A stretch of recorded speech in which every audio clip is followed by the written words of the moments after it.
দর্শক দেখছিলাম fitness test দিয়েছেন ক্রিকেটাররা, হিটওয়েভ চলছে সেখানেই তারা আসলে তাদের ফিটনেস টেস্ট দিয়েছেন। বঙ্গবন্ধু স্টেডিয়ামে ক্রিকেটারদের ঝাঁক আমরা দেখেছি, সে নিয়ে আমরা কথা বলবো, কিন্তু তার আগে কথা বলতে চাই আইপিএল নিয়ে। গতকাল দুর্দান্ত এক ম্যাচ হলো, সানরাইজার্স মাঠে নামলেই আসলে এমন ম্যাচই হয় আজকাল। সে নিয়ে কথা বলতে চাই, আমাদের সাথে আলোচনায় যুক্ত হচ্ছেন সাবেক ক্রিকেটার দেবব্রত পাল এবং ক্রীড়া সাংবাদিক আরিফুল ইসলাম রনি।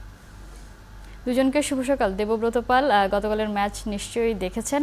সানরাইজার্সকে আসলে 250+ রান, এটাকেই কি আসলে নর্মাল করে ফেলেছে কিনা? আর যদি নর্মালি হয় তাহলে আসলে অন্য দলগুলোর কি অবস্থা? না, ডেফিনেটলি এটা তো তারা প্রায় হেভিতে পরিণত করছে। আপনি যদি দেখেন যে আইপিএল এর উইকেট এনভায়রনমেন্ট সবকিছু মিলিয়েই কিন্তু আপনার টি-20-র জন্য যে ভেরি কমফোর্টেবল একটা এনভায়রনমেন্ট, এবং আমরা কোন টি-20 ক্রিকেট বিশ্ব ক্রিকেটে কোথায় যাচ্ছে সেটাই কিন্তু আসলে ইঙ্গিত দিচ্ছে এই আইপিএল।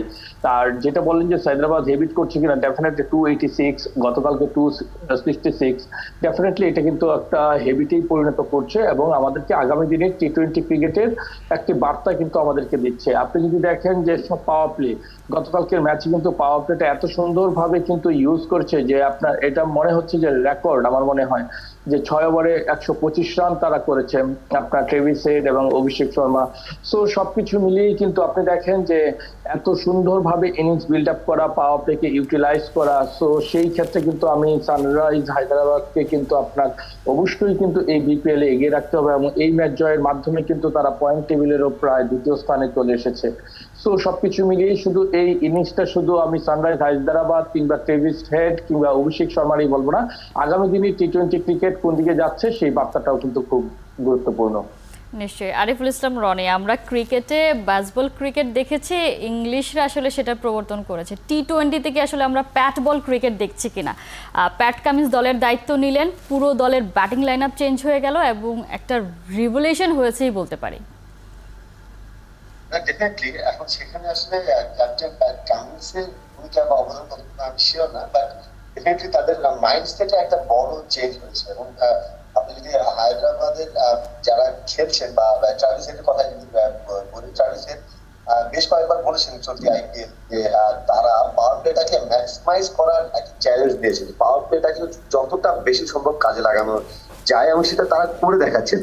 এটাই হলো ব্যাপার যে মাইন্ডসেটের একটা বড় চেঞ্জ হচ্ছে। ডেফিনেটলি স্কিলের ব্যাপার আছে এবং আইপিএল এর উইকেট ব্যাটিং এর জন্য সবসময় সহায়ক থাকে। আইপিএল এর কিছু কিছু মাঠের যে সীমানা সেটা খুব বেশি বড় থাকে না, সেই ব্যাপারগুলো বরাবরের মধ্যেই আছে, কিন্তু মাইন্ডসেটটা ডেফিনেটলি চেঞ্জ হয়েছে। এবং যেটা দেবব্রতদা বললেন যে আসলে মানে আগামী দিনের টি-20 ক্রিকেট কোথায় যাচ্ছে সেটা একটি বার্তা পাওয়া যাচ্ছে, সেটা আসলে সানরাইজার্স এবার দেখাচ্ছে যে আসলে আমরা মানুষের চিন্তার সীমানা কতটুকু হতে পারে বা ক্রিকেট নিয়ে আমাদের চিন্তা ভাবনা কতটুকু হতে পারে সেটা আসলে নতুন সীমানায় বা নতুন উচ্চতায় পৌঁছে দেওয়ার একটা ব্যাপার যেটা আছে সেটা হায়দ্রাবাদ এবার দেখাচ্ছে আসলে। যেমন যেটি বলছিলাম যে আসলে তারা চ্যালেঞ্জ হিসেবে নিয়েছে যে এবার এই পাওয়ার প্লেটাকে ম্যাক্সিমাইজ করা। পাওয়ার প্লের পরও তাদের আসলে এমন সব ব্যাটসম্যান আছে যারা যে কোনো সিচুয়েশন থেকে আর কি খেলাটাকে নতুন উচ্চতায় নিতে পারে। এবং গত আইপিএল এ আমি একটা স্ট্যাট দেখছিলাম আসলে গতকালকে, যদিও তাদের আসলে এবার তারা যেভাবে খেলছে 6 ওভারে 125 রান করেছে, মানে একটা অস্বাভাবিক ব্যাপার, কিন্তু ব্যাপারটাকে তারা স্বাভাবিক পর্যায়ে নিয়ে এসেছে। এবং কালকে একটা স্ট্যাট আমি দেখছিলাম যে গত আইপিএল এ 250 ছোঁয়া স্কোর কতগুলো হয়েছে, গত আইপিএল এ গোটা টুর্নামেন্টে 250 ছোঁয়া স্কোর হয়েছে মাত্র একটি, 257 রান ছিল একটা স্কোর। এবার অলরেডি মানে টুর্নামেন্টের মাঝামাঝি পর্যায়ে আছে, এখনো কিন্তু অর্ধেক আইপিএল বাকি আছে, অলরেডি 5টা স্কোর হয়ে গেছে 250 ছোঁয়া, মানে গতবারের 257-র চেয়ে বেশি 5টা স্কোর অলরেডি হয়ে গেছে।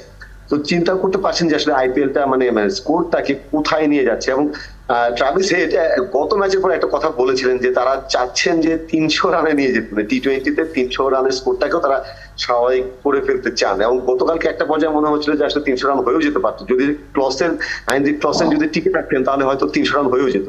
সো ডেফিনেটলি মানে টি-20 ক্রিকেট কোথায় যাচ্ছে সেটার একটা নতুন সীমানা নির্ধারণ করে দিচ্ছে এই হায়দ্রাবাদ। নিশ্চয়ই।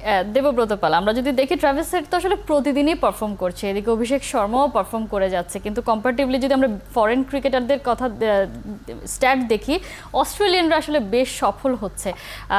ম্যাক্সওয়েল তো আসলে চলে গেলেন ফ্রাস্ট্রেটেড হয়ে, ডেভিড ওয়ার্নার, এই দুজনকে আসলে যদি বাদ দেয় মোটামুটি বাকি সবাই আসলে বেশ সফল হচ্ছে। সেটা কিভাবে আসলে ভারতীয় কন্ডিশনে কিভাবে তারা আসলে এত দ্রুত নিজেদেরকে মানিয়ে নিয়ে এইভাবে খেলতে চলেছেন?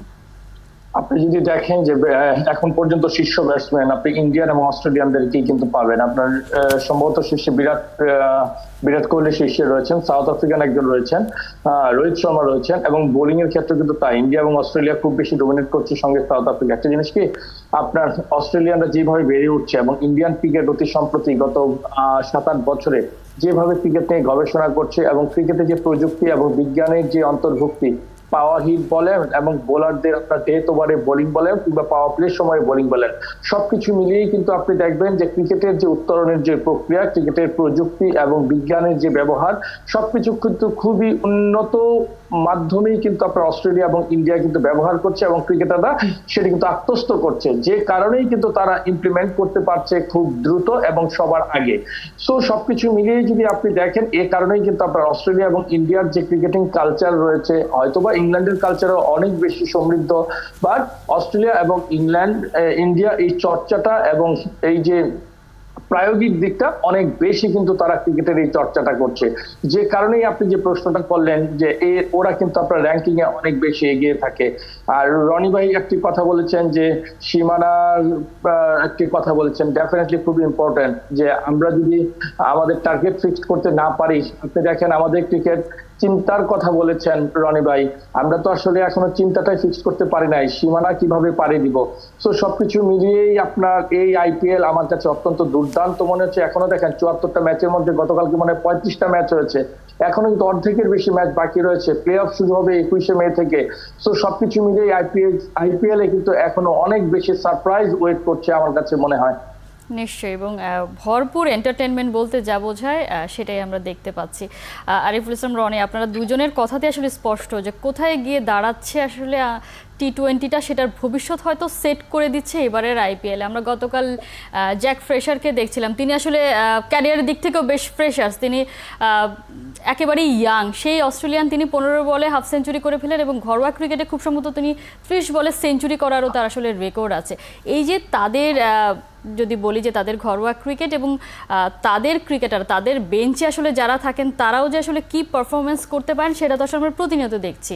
এবার যদি আসে আমাদের দেশের ক্রিকেটে যদি আসলে আসি, আমরা বিপিএল থেকে আসলে কয়টা নতুন ক্রিকেটার পেলাম, বা ডিপিএল চলছে সেখান থেকে আসলে কয়টা নতুন মুখ পেলাম, বা সামনে যে টি-20 ওয়ার্ল্ড কাপ আছে তার জন্য আসলে কয়জন ক্রিকেটার আমাদের রেডি আছে? আসলে আমাদের চিরন্তন একটা প্রশ্ন, আমরা প্রতিবারই এই প্রশ্নটা করি যে আসলে বিপিএল থেকে আমরা নতুন প্রতিভা কতটা পেলাম। দেখুন, আমাদের বিপিএল এর যে স্ট্রাকচার, সেখানে আসলে নতুন প্রতিভা পাওয়ার সুযোগ খুব কম। যারা এক্সিস্টিং আমাদের প্লেয়ার আছে বা তাদের যারা ট্যালেন্টেড প্লেয়ার আছে তাদেরকে নিয়ে খেলতে হয়। নতুন প্রতিভা উঠে আসার জন্য আসলে আরেকটা টি-20 টুর্নামেন্ট লাগবে, যেখানে হয়তো আমাদের দেশের প্লেয়াররাই খেলবে, যেখানে বিদেশি প্লেয়ার থাকবে না। এমনিতে বিপিএল এ যেটা হয় যে আসলে 4জন করে ফরেনার থাকে, কখনো কখনো 5জনও আমরা দেখেছি বিপিএল এ, তারাই ভাইটাল রোল গুলো প্লে করে। তো তাদেরকে আনা হয়, তারা হয়তো পাওয়ার প্লেতে বোলিং তারা করছে, ওপেনিং এ ব্যাটিং তারা করছে, বা ভাইটাল জায়গাগুলো ডেথ ওভারে ব্যাটিং তারা করছে। তো এই জায়গাগুলোতে আসলে দেশের ক্রিকেটারদের সেভাবে ব্যবহার করা হয় না। কিন্তু আপনি যদি ডোমেস্টিক আরেকটা ভালো টি-20 টুর্নামেন্ট করতে পারেন, খুব কম্পিটিটিভ একটা টুর্নামেন্ট করতে পারেন, সেখান থেকে আসলে প্লেয়াররা উঠে আসবে। আপনি বলছেন যে Abhishek Sharma under-19 world cup খেলেছেন, কিন্তু তারপর ডোমেস্টিক ক্রিকেটার কিন্তু দুর্দান্ত পারফর্ম করেছেন। ভারতের আরেকটা খুব ভালো টি-20 টুর্নামেন্ট আছে, যেটা আইপিএল এর ঠিক আগে আগে হয়। সেই টি-20 টুর্নামেন্ট থেকে কিন্তু ওই প্লেয়ারদের গুলাকে, যে প্রতিভা যারা আছে তাদেরকে তারা মার্ক করে, তাদেরকে তারা আসলে চিহ্নিত করে যে এই প্লেয়ার গুলোকে আমরা আইপিএল এ নেবো। তো তাদেরকে তুলে আনে অভিষেক শর্মা বলুন, এই ওয়াশিংটন সুন্দর বলুন, বা যে ধরনের উঠতি প্রতিভা আসে। এবং ভারতের বিভিন্ন রাজ্যে আলাদা টুর্নামেন্ট হয়, আপনি তামিলনাড়ু প্রিমিয়ার লিগ হয়, সেখানে কর্ণাটক প্রিমিয়ার লিগ হয়, এরকম প্রত্যেকটা রাজ্যে সেগুলো খুব কম্পিটিটিভ ক্রিকেট হয়। সেই সব জায়গা থেকে কিন্তু অনেক প্লেয়ার উঠে আসে। আমাদের সেই ধরনের টুর্নামেন্ট কোথায়? আমাদের ঢাকার বাইরে টি-20 টুর্নামেন্ট কথা বাদে দিলাম, আমাদের এই বিপিএল এর বাইরে কোনো টি-20 টুর্নামেন্ট কি আছে? একবার দুইবার সম্ভবত হয়েছে, 2বার বা 3বার ঢাকা প্রিমিয়ার লিগে একটা টি-20 টুর্নামেন্ট হয়েছে, খুব ছোট পরিসরে হয়েছে, 6টি দল নিয়ে 8টি দল নিয়ে হয়েছে। কিন্তু আপনি যদি মানে বিপিএল এর নিলামের আগে একটা ভালো টি-20 টুর্নামেন্ট করতে পারেন, যেখানে সেটা হতে পারে যে আপনার ফার্স্ট ক্লাস টিম যারা খেলে তারা খেলবে, কিংবা ঢাকা প্রিমিয়ার লিগের দলগুলো খেলবে, যে স্ট্রাকচারই হোক, যদি খুব ভালোভাবে খুব ভালো তাদেরকে এক্সপোজার, যে ভালো একটা টি-20 টুর্নামেন্ট করতে পারেন, সেই জায়গা থেকে আপনার নতুন প্রতিভা উঠে আসবে। বিপিএল থেকে কিন্তু আসলে উঠে আসার সুযোগ খুব কম, কারণ হলো যে, আবারও বলছি যে বিপিএল এর 4জন 5 জন বিদেশি থাকে, এবং বিদেশিগুলোর বাইরে যারা খেলেন তারা দেশের টপ প্রতিভা যারা আছেন, দেশের টপ ক্রিকেটার যারা আছেন তারাই খেলেন। এর বাইরে 2-1 জন ক্রিকেটার হয়তো সুযোগ পান, তাদের খুব সীমিত সুযোগ থাকে। সীমিত সুযোগে যদি কেউ দেখাতে পারেন তাহলে সেই নিজের ঝলক বা প্রতিভা দেখাতে পারেন তাহলে হয়তো তাকে আমরা নজরে আনতে পারি, কিন্তু সেই সুযোগটা এত সীমিত, এত কম যে আসলে সেটাকে গোনায় ধরার মতো না। সো আরেকটা টি-20 টুর্নামেন্ট আপনার লাগবেই যদি আপনি নতুন প্রতিভা উঠে আনতে চান। এবং পাশাপাশি যেগুলো আছে যে উইকেট ভালো করা বা মানে খুব ভালো আয়োজন, সেগুলো তো আছেই, বাট ডেফিনেটলি একটা টি-20 টুর্নামেন্ট, আলাদা টি-20 টুর্নামেন্ট লাগবেই। মানে এটা ছাড়া আসলে এই মুহূর্তে আর কোনো উপায় নেই যদি আসলে আমরা কম্পিটিশনে অংশগ্রহণ করতে চাই। টিকে থাকা তো আসলে অনেক পরের ব্যাপার। দেবব্রত পাল, আমরা গতকাল দেখছিলাম তীব্র গরমের মধ্যেও আসলে ফিটনেস টেস্ট, সামনে জিম্বাবুয়ের বিপক্ষে টি-20 সিরিজ আছে, তারপরেই বিশ্বকাপ, তার আগে এরকম টেস্ট, সেটাকে কিভাবে দেখছেন? না, ডেফিনেটলি আপনার বিশ্বকাপের প্রস্তুতিটা কিন্তু শুরু হয়ে গেছে। হ্যাঁ, একটা কিন্তু অফিসিয়ালি শুরু হয়ে গেছে বলা যায়, কিন্তু আপনার ফিটনেস টেস্ট সহ সবকিছুই শুরু হয়ে গেছে। এবং জিম্বাবুয়ের এগেনস্টে যে প্রস্তুতিটা আসলে আমি আসলে টি-20 ওয়ার্ল্ড কাপ নিয়ে সত্যিকার অর্থে বলি, অনেকেই কিভাবে হয়তো আমরা ভালো ক্রিকেট খেলতে পারি, বাট আমি কিন্তু খুব বেশি আশাবাদী যে ইতিমধ্যে কিন্তু ক্যাপ্টেন কিন্তু আসলে বলেছেন যে খুব বেশি আশাবাদী হওয়ার মতো কিছু নাই, আমরা যতটুকু আমরা আমাদের সামর্থ্য অনুযায়ী খেলবো। আমি কিন্তু ততটুকু আশা করি। আপনি বিশ্ব ক্রিকেট যদি অবজার্ভ করেন, বিশ্লেষণ করেন, আমাদের র্যাঙ্কিংটা কিন্তু আপনার বুঝতে হবে। সেই অনুযায়ী টি-20 ক্রিকেট নিয়ে আমি খুব বেশি হোপফুল নই। আমরা চাই আমাদের বেস্ট এফোর্টটা দিতে, বাট এই যে প্রস্তুতিটা শুরু হয়েছে সেটা কিন্তু ইম্পর্টেন্ট। আমরা টিম গঠনটা কিন্তু খুব ইম্পর্টেন্ট। আপনি দেখবেন যে টি-20 ক্রিকেট নিয়ে কিন্তু অনেক আলোচনা হয়েছে টিম গঠন নিয়ে সবকিছু, বাট এবারের যে প্রসেসটা আমার কাছে ভালো লেগেছে, যে মুস্তাফিজকে আবার নিয়ে আসা এবং আগে থেকে প্রস্তুতি শুরু করা, একটি টিম তৈরির যে প্রক্রিয়া শুরু হয়েছে নতুন সিলেকশন কমিটির হাত দিয়ে, আমার কাছে এই প্রক্রিয়াটা কিন্তু আসলেই খুব ইতিবাচক ভাবেই কিন্তু এই প্রক্রিয়াটাকে আমি দেখছি। তারপর কিন্তু আপনার প্রক্রিয়াগুলো যদি ইতিবাচক থাকে তাহলে আপনার পারফরমেন্সও কিন্তু অত্যন্ত ইতিবাচক হয়। সো সবকিছু মিলিয়ে এখন পর্যন্ত আমার কাছে টিম ম্যানেজমেন্টের প্রক্রিয়াটা 100% না হলেও যে প্রক্রিয়ার দিকে যে এগিয়ে যাচ্ছে এবং প্রক্রিয়ার যে একটি নীতিমালা প্রণয়ন করা হচ্ছে সেটি কিন্তু খুব ইম্পর্টেন্ট। এবং আমার কাছে মনে হয় যে ওয়ার্ল্ড কাপের যে প্রস্তুতি এবং লক্ষ্য, সেই লক্ষ্য অনুযায়ী আমরা এগিয়ে যাচ্ছি। আরিফুল ইসলাম রনি, আপনি আসলে বাংলাদেশের বিশ্বকাপ প্রস্তুতি কেমন দেখছেন? ছোট্ট একটা ইনফরমেশন যেটা আসলে কিছুদিন আগে দেখছিলাম যে ভারতের স্টাফ, ক্রিকেটের বিভিন্ন আসলে লোকজন যাচ্ছে এখন আমেরিকাতে, ওয়েস্ট ইন্ডিজে, যে যেখানে ক্রিকেটাররা থাকবেন, টিম হোটেল পর্যবেক্ষণ করছেন, কোথায় প্র্যাকটিস করবেন সবকিছু পর্যবেক্ষণে একটা টিম অলরেডি সেখানে গেছে। আমাদের কি সেই ধরনের কোনো প্রস্তুতি আছে কিনা এরপরে আসলে মাঠের প্রস্তুতি? হ্যাঁ, আমাদের সে ধরনের প্রস্তুতি আছে কিনা আমি জানি না, বাট একটা ভালো প্ল্যান বিসিবি করেছে যে আমরা সিরিজ চেক করে দিয়েছে সঙ্গে, সেটা ডেফিনেটলি মানিয়ে নেওয়ার ক্ষেত্রে দলের কাজে লাগবে।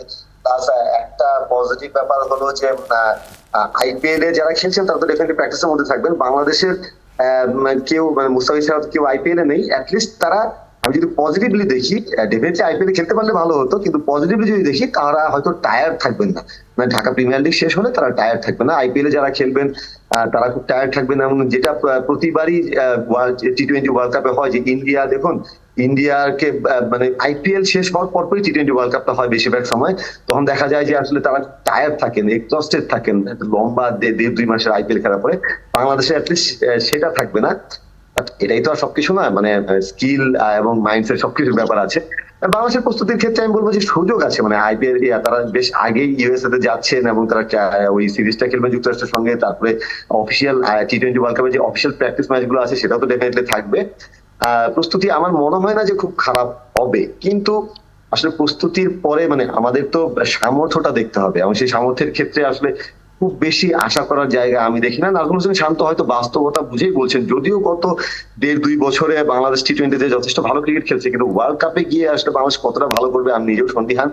নাজমুল হোসেন শান্ত নতুন ক্যাপ্টেন, তিনি হয়তো সেই এক্সপেকটেশনস এর মানে ভারটা, মানে এই প্রেশারটা কমানোর জন্য তিনি আগে থেকে একটা নিরাপদ পথ বেছে নিয়েছেন। কিন্তু এটা আসলে বললে হয় না, বাংলাদেশে যে ধরনের ক্রিকেট উন্মাদনা বা যে ক্রিকেটের যে আসলে জনপ্রিয়তা বলুন যে উচ্চতায় আছে, বিশ্বকাপ আসলে ডেফিনেটলি প্রত্যাশার চাপটা তাদেরকে বইতে হবে, সইতে হবে। সো এসে কথায় আসলে লাভ হয় না, তাদেরকে পারফর্ম করতে হবে। এবং ওয়ার্ল্ড কাপে বাংলাদেশের জন্য ডেফিনেটলি বড় চ্যালেঞ্জ অপেক্ষা করছে। সবচেয়ে বড় চ্যালেঞ্জ হলো যে বাংলাদেশের প্রথম দুটি ম্যাচ খেলতে হবে শ্রীলঙ্কা এবং সাউথ আফ্রিকার বিপক্ষে। এমন যদি হতো নেদারল্যান্ডস বা নেপালের সঙ্গে ম্যাচটা বাংলাদেশের আগে আছে, তাহলে হয়তো ওই দুটি ম্যাচের জন্য বাংলাদেশ প্রস্তুতি নিতে পারতো। কিন্তু যেটা বললাম যে প্রথম দুটো ম্যাচে বাংলাদেশ ওয়ার্ল্ড কাপ শেষ হয়ে যেতে পারে, ভার্চুয়ালি শেষ হয়ে যেতে পারে সাউথ আফ্রিকা এবং শ্রীলঙ্কার বিপক্ষে। সো বাংলাদেশকে আসলে মানে টাফ চ্যালেঞ্জ বাংলাদেশের অপেক্ষায় আছে। আমি জানি না যে আসলে বাংলাদেশে এই মানে নতুন ধরনের টি-20 ক্রিকেট যেভাবে প্রতিদিন ডেভেলপ হচ্ছে, প্রতিদিন ইভলভ হচ্ছে, বাংলাদেশ সেটার সঙ্গে কতটা মানিয়ে নিতে পারবে বা মেন্টালি কতটা প্রিপারেশন নিয়ে তারা আসলে টি-20 ওয়ার্ল্ড কাপটা শুরু করতে পারবে, সেটা নিয়ে আসলে প্রত্যেকের মধ্যেই একটা সন্দেহ শঙ্কা কাজ করছে। তারপরে আমরা প্রত্যেকবার শো শেষ করার আগে বলি যে হোপ ফর দ্য বেস্ট, সেই বেস্টের দিকে বাংলাদেশ ক্রিকেটে এগিয়ে যাবে সে প্রত্যাশা রাখতে চাই। দেবব্রত পাল এবং আরিফুল ইসলাম রনি, অসংখ্য ধন্যবাদ এতক্ষণ থেকে সময় দেওয়ার জন্য। দর্শক, আমরা আইপিএল নিয়ে কথা বলছিলাম, দেশের ক্রিকেট নিয়ে কথা বলছিলাম। আমাদের সাথে আলোচনা এতক্ষণ যুক্ত ছিলেন সাবেক ক্রিকেটার দেবব্রত পাল এবং ক্রীড়া সাংবাদিক আরিফুল ইসলাম রনি।